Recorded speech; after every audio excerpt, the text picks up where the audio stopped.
Welcome, LinkedIn, to another LinkedIn Live discussion. I'm Marc Stcherbina, founder of Winning EQ, leadership coach, former rugby player, and keynote speaker here for another session around the topic of work enjoyment. This is a new keynote that I've been working on, so I want to ask the experts in their field, out in the world, who are dealing with this on a day-to-day basis, get their thoughts on work enjoyment, what it means, why it's important for high performance. I've already had two sessions. This is session number 3, and I have a very special guest today, Marc Francis. Marc is a former rugby player himself, an international rugby coach turned leadership coach. Sounds familiar. And he's a mentor of mine as well. He took me under his wing when I was first starting out with my leadership consulting practice. And Marc has been instrumental in my growth and development. He is also a keynote speaker, and we can add to that list, published author. He's got a new book called The Captaincy, which we're going to talk about today. I don't have a copy in my hand because I prefer the audio version. So there we are. But we're going to refer to that. Marc is just such a charismatic figure in the world of leadership, a wonderful speaker, and he has some excellent insights on what it means to enjoy your work, build relationships, why it's important, and how it can be a competitive advantage for you as well. Without any further ado, let's welcome in Marc Francis, people. There he is. Hey, Marc. Hey, good to see you. I always smile when I see your face, Marc, because that's what you do. Yeah, it's a great face for radio, no question. That's not what I mean, my friend. Yeah, an infectious energy. This is part of why you're such an influential leader. And I'm so excited for the conversation today. I just had to invite you back. We've done one of these before together. And let's just dive straight in, because I think the people want to hear from you, not me.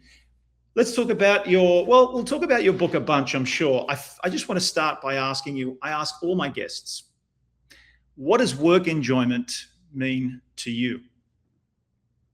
I'm going to share some years, and I don't know if it's a theory, but what is your dread spectrum? What is your dread spectrum? So what do I mean by that is it's commonly you work 9 to 5, Monday to Friday. It's not true now, of course. For everybody, but let's just go that way. And you say Sunday vibes.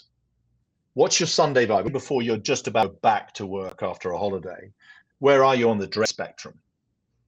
Do you know what? I love my job so much, it doesn't feel like work. It's just pure enjoyment, or is it pure dread? I've got to drag myself up. Oh geez, oh my God. So that spectrum.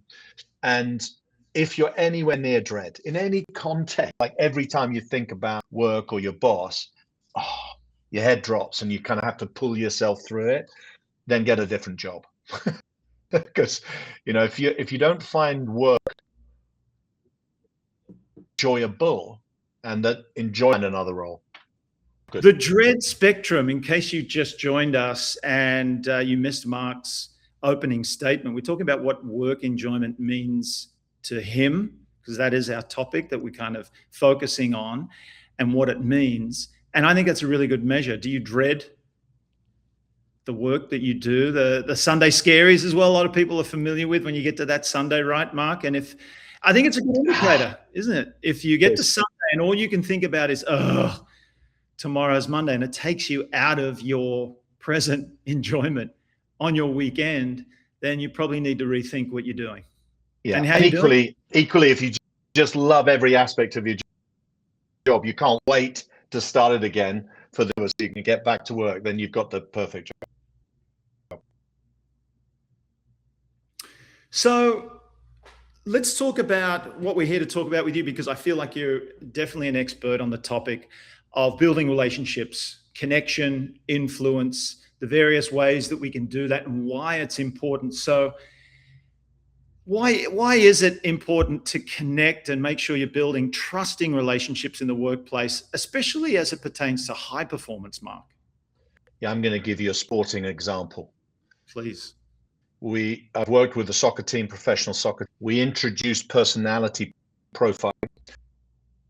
So character test. You fill in a questionnaire, it tells you your natural character, natural strengths, natural areas for development, let's call it that. I did that with the entire football squad, the soccer squad. And there's no question it helped us, Mark. There's no question. We made playoffs, which was a surprise. We weren't expected to. And then in the playoffs, because the players were closer, they understood better their commitment to task.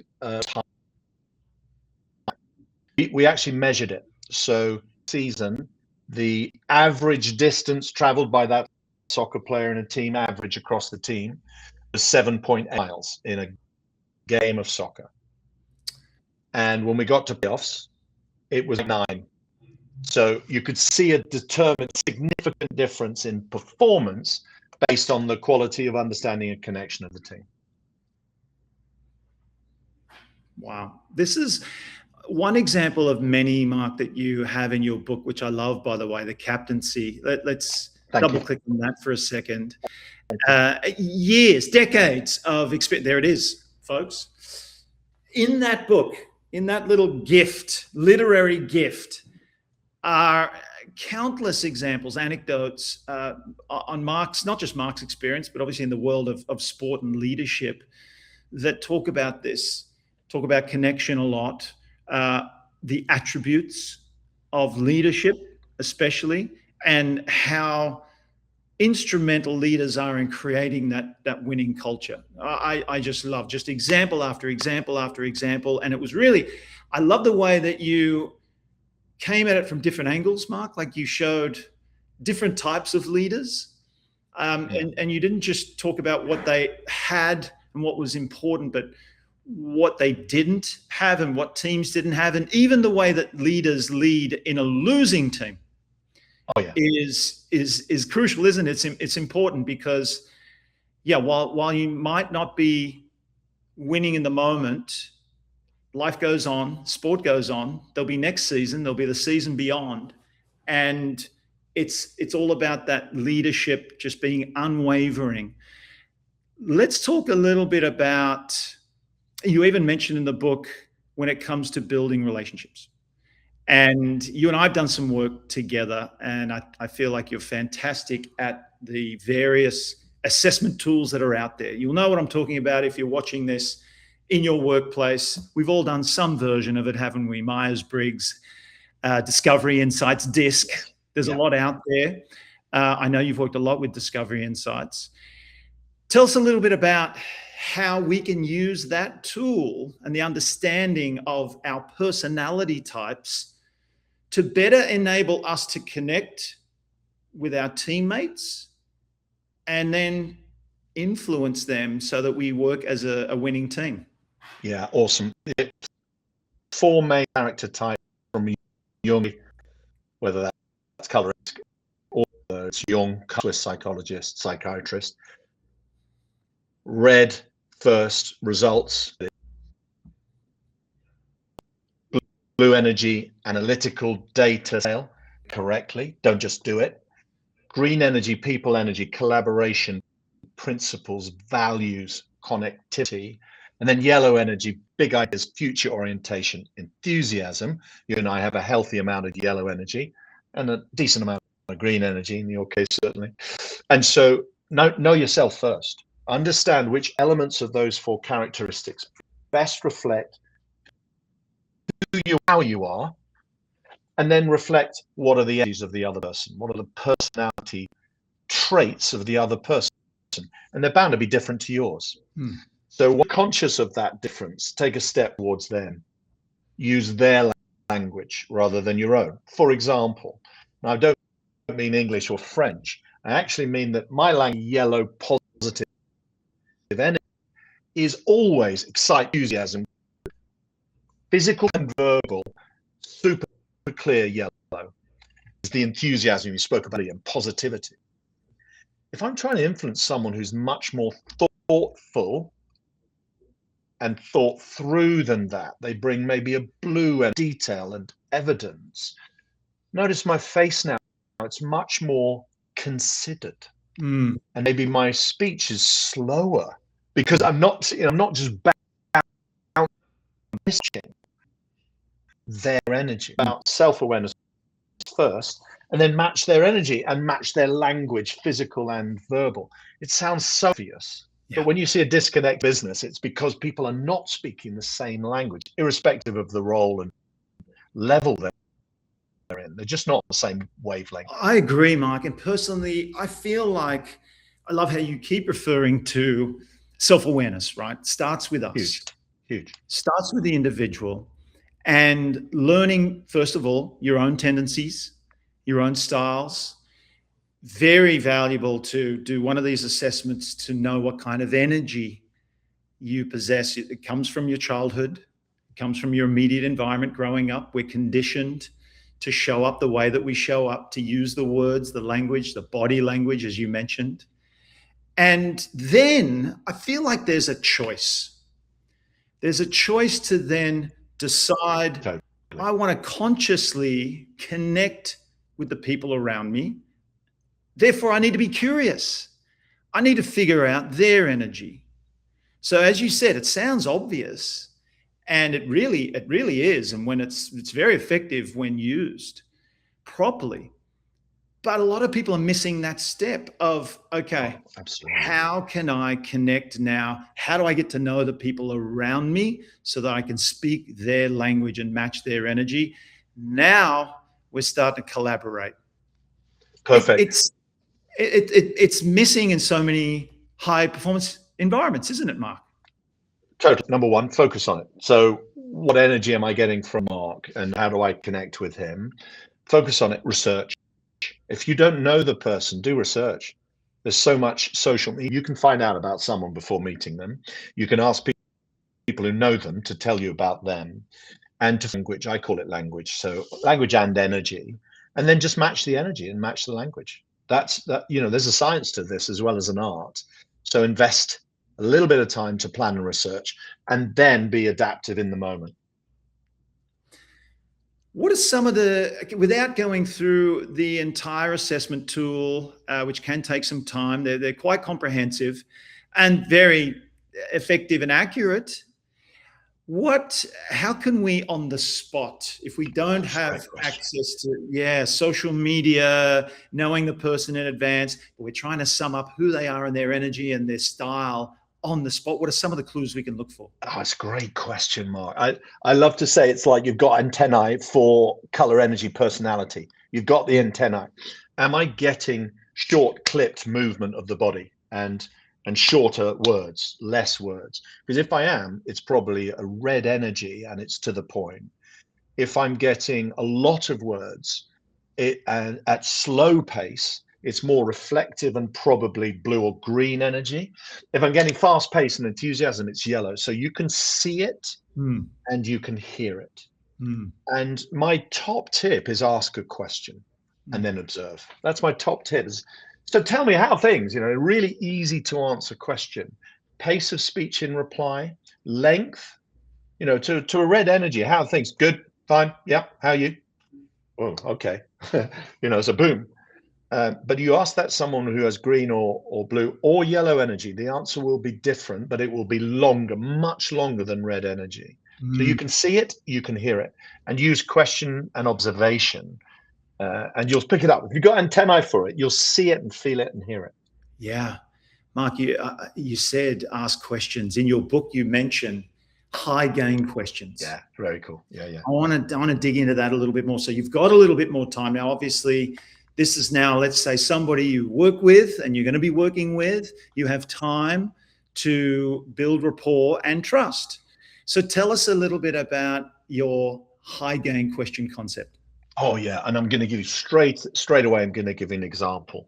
I was working in UCLA Hospital, which is a massive health center in Southern California, brilliant medical facility. And I was working with a sales guy, and they were selling to a very senior clinician in the hospital. And they said, "Oh, this guy doesn't speak much, so we'll be in and out. He's a bit dismissive." Red energy, there it is. But I thought maybe red yellow actually. Very expressive, very self-opinionated. Yeah, that sounds like me. Red energy, red and yellow. So I asked him a high gain question because I wanted him to do a lot of talking, because then you can connect, right? And a little bit play to the ego. And I said, as a leading clinician in California, which is a massive state and a really important medical state, what is your biggest ambition now? Because I've researched you. You're already a superstar in medical terms. But what's your biggest ambition now for the medical industry in California? Now, that's a massive question. But he must have spoken for 25 minutes. I mean, it just triggered, right? And the way to do that is insert a superlative like biggest. What's your most important? What's your biggest priority? What's the best thing that we could do for you now? So that's a high gain question. And you get a lot of benefit. That's why it's called high gain. Mostly you take the conversation to a deeper level. Yeah. What's your in a biggest shorter amount of ambition? time, right? That's Boom. yeah. And this guy, I actually spoke about it. One of the people he treated was Arnold Schwarzenegger, and he said, "I'm not allowed to say it, but you know, I've treated superstars.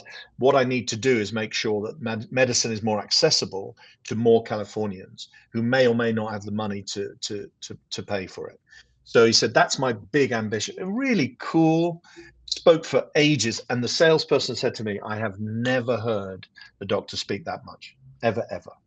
I said, yeah, maybe the question is the key. Ask better questions, ask high gain questions. Stay curious, to your point. Love that. High gain, short amount of time. And don't you find that with that type of question, I mean, essentially what you're asking about them, you're asking about their ambition, keyword ambition, vision, another one. Totally brilliant. Ask anyone about their vision and they tend to light up, don't they? Yeah. And what's your vision for the next 5 years? What's your big goal? Yeah. What's your higher purpose? That all of those are brilliant high gain questions, and people open up. Of course they do. They're inspired. Most people, 99 out of 100 people, will answer that question with energy and passion, and give you loads of value in terms of the answer.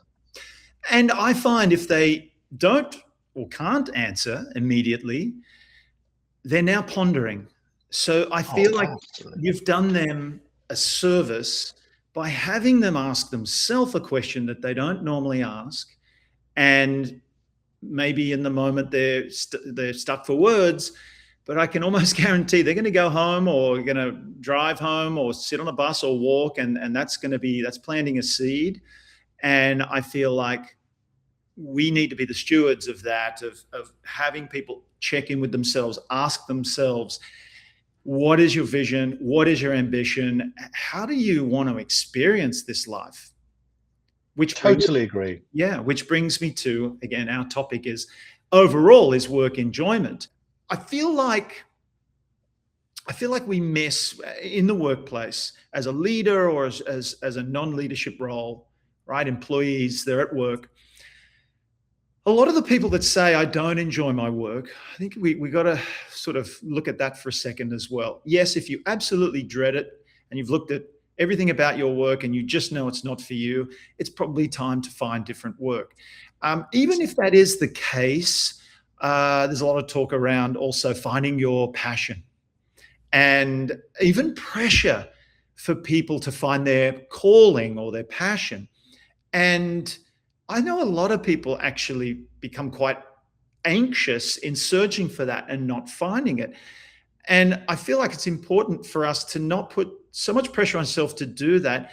Rather, look at what we're doing and try and find the opportunities in what we do that we might be missing. Like, look at what we're talking about today: connection, relationships, building trust. The people we work with, maybe adopting a mindset of, you know what, I'm going to make a little bit more effort to connect with the people around me. Yeah, that's one element of our work that can bring us enjoyment. Challenge. I know a lot of people like to just be comfortable, clock in, clock out, and do the least amount of work possible. And then when I get home, I can have some fun and my life begins. That's very risky when you spend nearly a third or maybe more than a third of your life at work. Oh, yeah, there's a great example in the book, actually. I interviewed Charlie Bronx, who was a World Cup winning rugby player for England. Fantastic lady. She's now a very senior person in finance world, in the banking world. Great leader. She said to me, and this is exactly to your point, she said, when I find people in my business or in my social life that I just don't like, she said, however, they're important. There might be someone super senior. She said, I force myself before I go into the meeting to think of something amazing about them, something really, really positive. What is the thing I love about them or like most? And she said sometimes, and she said there's a schmuck in a previous business that she said it took me ages to think about it. But in the end, she came up with his shoes. Right. So, That's and right. what she did was walk into that meeting and say, I've always admired you because of the quality and the excellence of your shoes. I think, it's amazing. And she said just that start changed the reaction that she would normally get, which was too serious and not very good. And they had a bit of a laugh about it. And she said it was a better meeting and she was stronger. The Yes. connection was stronger thereafter because she'd chosen to take some energy and effort into the relationship, which she hadn't before. She'd Right. signed out. Mark, listen, I got to catch myself. I do. I'll give just a quick example. Even just here in my building in Austin, I live in an apartment building with a lot of young people. Let's just say I feel like I'm a grumpy old man when I talk this way, which I have to, again, check in with myself, because if let's say I jump in an elevator and it's my nature, yellow energy, conversational, green as well. So I genuinely care how other people, if they're having a good day or not, and therefore I tend to be sensitive if people appear to not care about me. And I take that personally sometimes. So the assumptions that I'll make sometimes when I get in an elevator in my own building and my neighbor's there and they just ignore me because they're on their phone, my assumption is, how rude are they? It's the young generation these days. Whereas, why don't I turn that around? I don't know what's going on in their life. I don't know if they're Exactly afraid of connecting with people, but also craving it at the same time. So you know what? Turn it around and just say, hi, how's your day? And then more often than not, they'll look up and they'll smile and they'll chat, and that starts the conversation. Now, I've led that conversation only because I chose to, instead of making an assumption that these kids today stuck on their phones, they're so rude and they don't know any manners. Well, I can also be the one to start the conversation and then see what comes back. So I think to Charlie's point, it's like, don't like some people, and some people are jerks. But as you said, you don't have to let that dampen your experience of the interaction and the event and your sanity. Just be the light that you are, and see what comes of it. And at least no one can take away that. And if they meet you where you're at because you initiated that, as you said, now we have a connection. Now this interaction is more enjoyable and beneficial for both of us, as opposed to us being resistant to one another. Yeah, find the positive. And, I've got a really good friend, actually, who is incredibly blunt.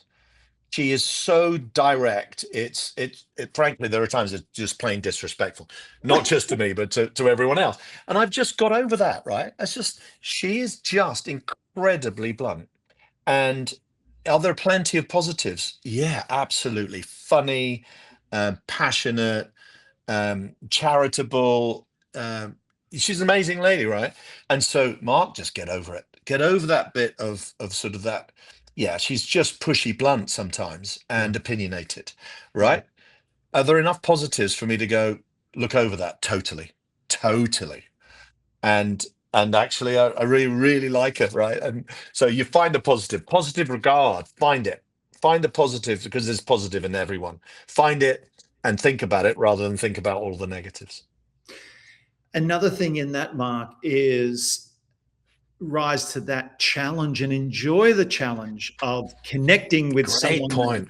Right. And I like, this is in my framework as well for how to create enjoyment in work, starts with you, and being challenged is important for us as humans. Great point. great point. The balance, great high performance, because that's another aspect of your podcast.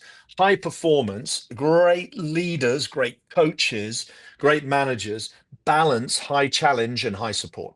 Mm-hmm. Show that you care, show that your team's part of your family and you'll do anything for them, high support, and push them to be better because they should be. And that requires some challenge sometimes. Yes. And if it's not your nature to be challenging, then actually label the behavior. Can I challenge for one moment? Yes. Okay. I've got permission for myself to be challenging. I think you'd be better served if you did this. Now, that's very direct. It's very red energy. It might not be natural, but if you want to bring the best out of people, high performance, you have to bring high challenge as well as high support. Love that. High support, high challenge. Yes, because how satisfying it is on the other side of challenge. This is why a lot of people, they're advocates for stretching your comfort zone. Yeah, we have a natural tendency to want to be absolutely. comfortable. And yes, that can be enjoyable in its own right and relaxing, and it's good to regulate our nervous system. But as human beings, we also value and crave growth. And there's a lot of research, isn't there, Mark, around challenge, but challenging too much can be demoralizing. It's finding that, this is for the leaders out there, or just anybody, if you want to challenge yourself, be careful not to stretch yourself beyond too much, because that can then have a debilitating effect. It's about absolutely enough so you're setting yourself up or other people up for a win. I'll give you a lovely personal example. I was laughing when you were saying that. I was asked if I could run a training course in French, and I said yes. I was nervous about it. It was a proper challenge. It was stretch, all the things you said. And I did it in Paris. Now, the Parisians are not very forgiving by nature. So an English person speaking okay French, catastrophic. I mean, I mean, on reflection, yeah, it was more than a challenge. That's the point. I wasn't actually good enough. It didn't deliver for the client. It was poor. It was great learning for me because I think it was just way too bold. If I'd thought about it, Parisian, perfect French speakers, and my French is a solid 7 out of 10. It's never going to be good, is it? Because they're looking at saying, this guy doesn't really speak this language very well. And my client said afterwards, next time, can you do it in English? And I said, I thought you said their English isn't very good. He said, yeah, it would be better if you still did it in English. It's true, but it's better than your French. So don't push yourself too far is a very valid point. Be bold, but don't push yourself too far. Be bold. And yeah, you obviously learned from that. And it takes humility to take that on board and know that you challenge yourself beyond your capability in that moment. And it's about value. Now it's distracting, isn't it, to your audience? Yes. As opposed to being valuable. And that's what it always Bingo. It's exactly right. It's exactly right. Great example. You just have so many examples. So Mark, back to, again, creating this trust, these trusting relationships. Connection is so important in the workplace, especially for leaders to be creating this culture. If we were to do a SWOT analysis, let's say, Yep. And you do this a lot. You go into organizations, you see what's wrong, you see what's right with their culture, and you help them make it even better so that they can perform. And at the forefront of that, obviously, are trusting relationships. There's normally a breakdown in trust, isn't there, with totally cultures. So what are some of take the SWOT analysis concept, what are some of let's just look at the opportunities and threats to organizations when it comes to focusing on building connection and trusting relationships in today's climate, this ever-changing climate. So opportunities. Yeah. Well, let's start with threats. The threats are that you don't understand the political game. That's the threat. That if I do a good job, then I'll definitely get promoted and everything's fine. It's bigger than that. If you're in any kind of size of organization, you have to understand the dynamics of the culture. I call it political, but the dynamics of the culture. Can I go straight to my boss's boss to ask for some support? No, you can't. It depends. If you've been given the permission explicitly, then you can, but otherwise you can't. Why did you jump above me? Well, I just thought, it would be better if I went straight to the senior director.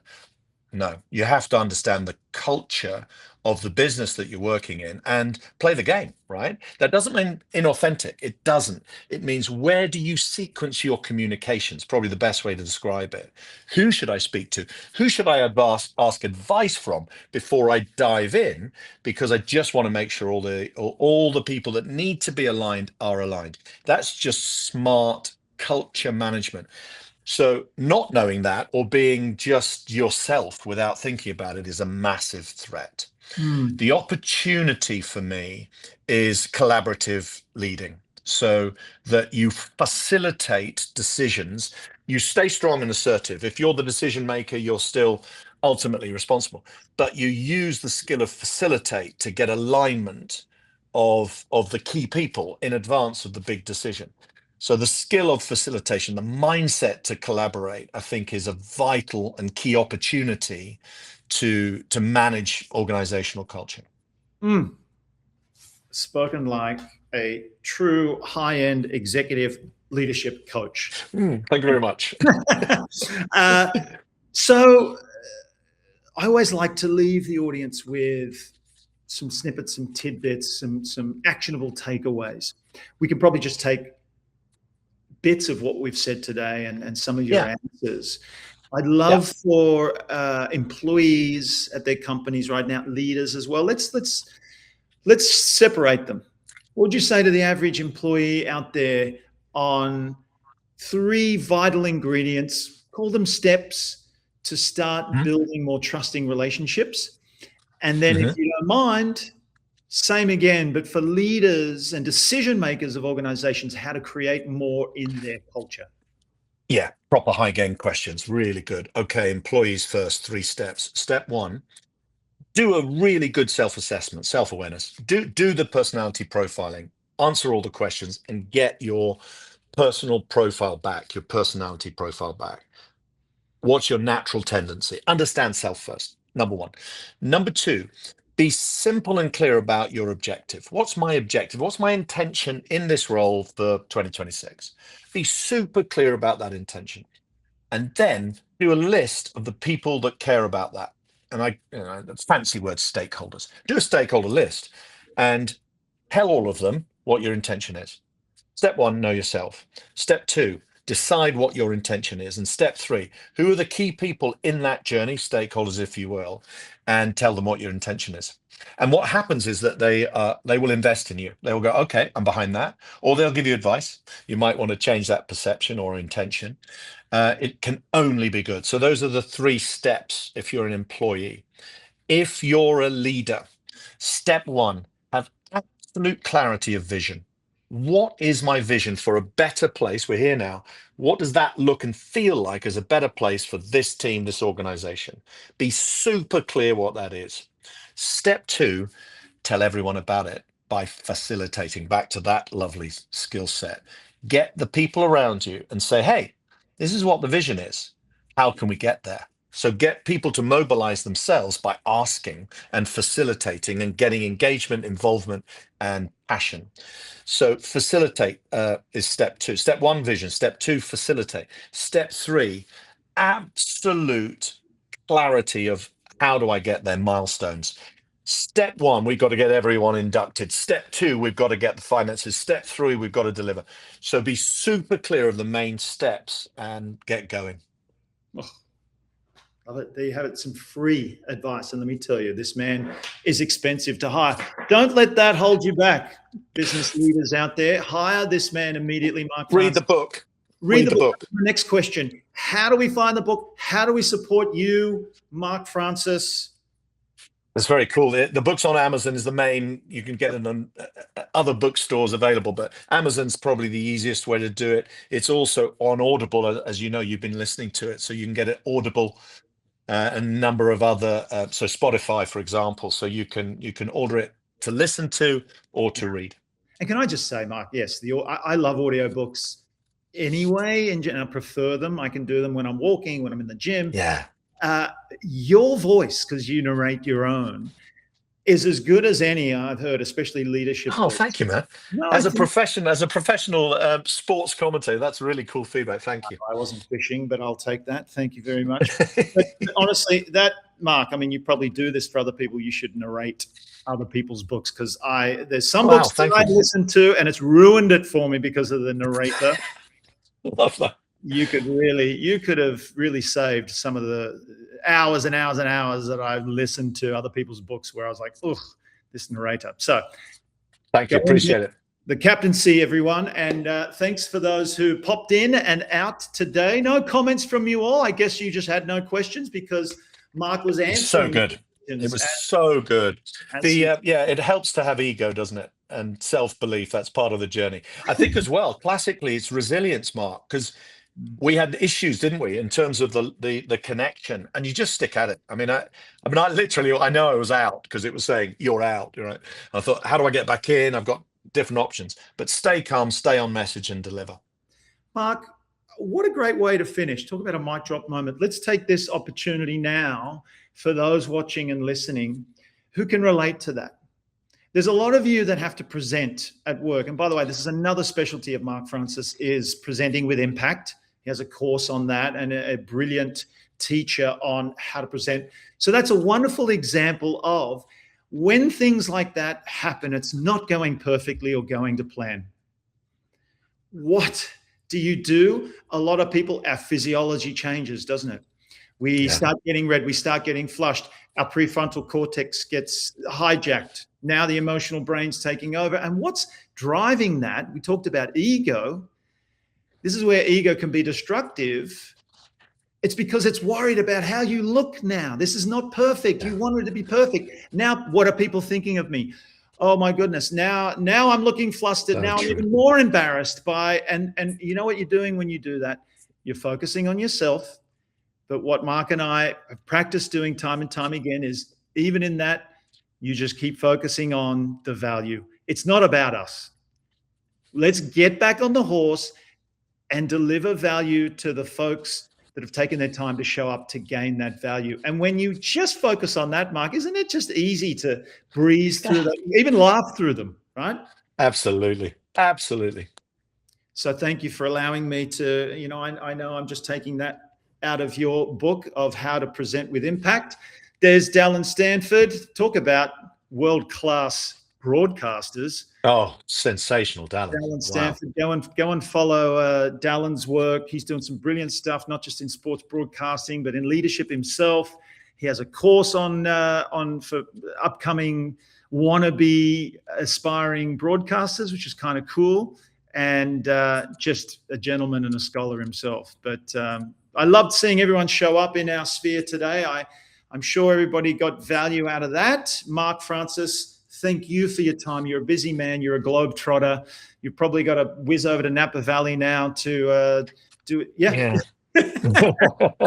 Sadly. Yeah, you do. We're on. Expert in wines. That's great. All right, my friend. Get into your day. Thank you as always. Thank you for everything you do for me. I possibly wouldn't be here doing this today had it not been for your mentorship. So huge pleasure, man. Huge pleasure.